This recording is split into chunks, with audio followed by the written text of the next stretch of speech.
Oras chika, Donay Pailinan, hindi pinagsisisihan na pinasok ang buhay ng nag-iisang dyan sa superstar na si Bel Mariano. Sadya, kung anumang relationship meron kami ni Bel, hindi ko pinagsisisihan na pumasok ako sa buhay niya. I'm happy to be with Bel Mariano. She's so special to me kaya hindi maghalaga kung anong situationship ang meron kami dahil pinapahalagahan ko siya. Oo, we're not perfect in our relationship but for me, we're the best na kahit lagi kaming nag-aaway, hindi namin naiisipang sukuan ng isa't isa.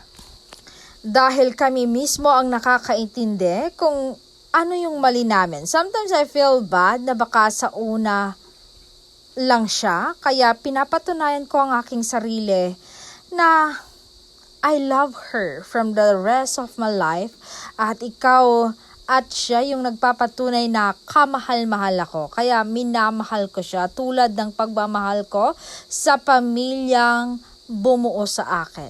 I hope kami yung endgame.